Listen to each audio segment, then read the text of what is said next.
ശ്രീമന്നാരായണീയം ദശകം 10 സൃഷ്ടിഭേദങ്ങൾ. ശ്ലോകം 3.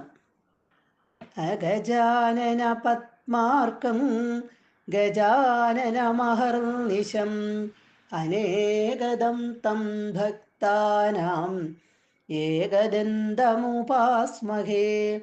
സരസ്വതി നമസ്തുഭ്യം വരദേ ജ്ഞാനരൂപിണി വിദ്യാരംഭം കരിഷ്യാമി സിദ്ധിർഭവതു മേ സദാ.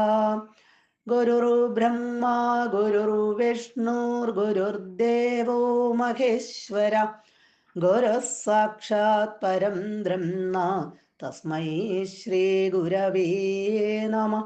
ഓം നമോ ഭഗവതേ വസുദേവായ.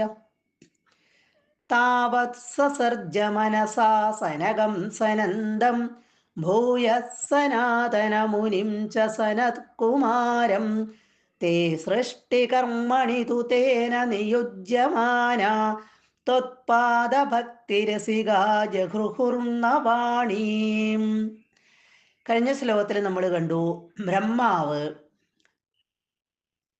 അഹങ്കാരം, അഹംബുദ്ധി, ഞാനെന്ന ഭാവം, രാഗം, കോപം, ഭയം, തെറ്റിദ്ധരിക്കല്, ഇങ്ങനെയൊക്കെ ഉള്ള കുറച്ച് സൃഷ്ടികളെ അങ്ങോട്ട് നടത്തി.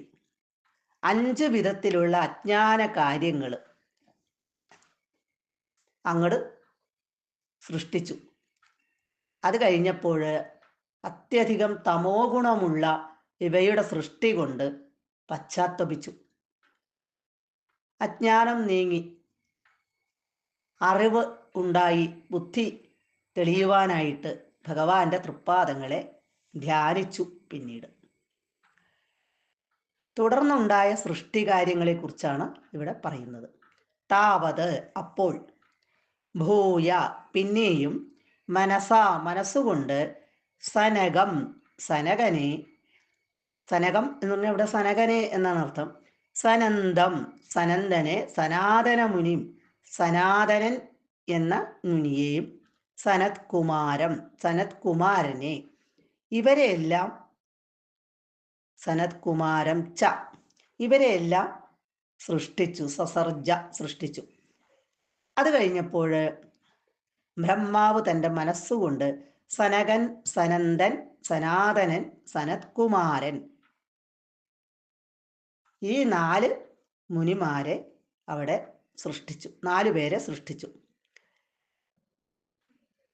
മനസ്സുകൊണ്ട് ആദ്യം സൃഷ്ടിക്കപ്പെട്ടവരാണ് ഈ സനകാദി 4 പുത്രന്മാർ. സൃഷ്ടിയുടെ ആരംഭത്തിൽ ബ്രഹ്മാവ് തനിച്ചാണ് ഇവിടെ സൃഷ്ടി നടത്തുന്നത്.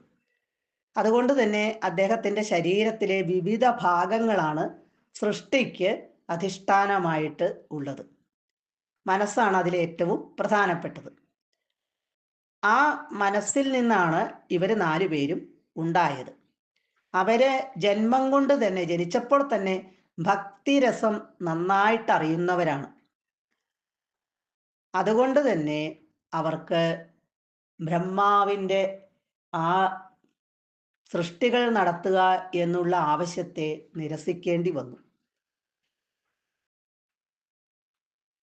ത്വത്പാദഭക്തിരസിക ഭഗവത് ഭക്തിരസം അറിയുന്ന തേ തു അവരാകട്ടെ, തേന ബ്രഹ്മാവിനാൽ, സൃഷ്ടികർമ്മണി സൃഷ്ടിക്ക് വേണ്ടി പ്രേരിപ്പിക്കപ്പെട്ടിട്ടും, നിയുജ്യമാന അഭി നിയോഗിക്കപ്പെട്ടു, പക്ഷേ വാണീം ന ജഹ്രുഹു വാണീം ആ വാക്ക്, ബ്രഹ്മാവിൻ്റെ ആ വാക്ക്, ന ജഹ്രുഹു സ്വീകരിച്ചില്ല. അവര് സൃഷ്ടി ചെയ്യാൻ തയ്യാറല്ലായിരുന്നു. അവർക്ക് ഭഗവത് ഭക്തി മാത്രമേ ഉള്ളൂ. അവർക്ക് മറ്റുള്ള കാര്യങ്ങളിൽ ഒന്നിലും തന്നെ താല്പര്യമുണ്ടായിരുന്നില്ല. അതുകൊണ്ട് അവര് ബ്രഹ്മാവ് സൃഷ്ടിക്ക് വേണ്ടി പ്രേരിപ്പിച്ചെങ്കിലും അവരത് സ്വീകരിച്ചില്ല. സർവത്ര ഗോവിന്ദ നാമ സങ്കീർത്തനം. ഗോവിന്ദ ഗോവിന്ദ.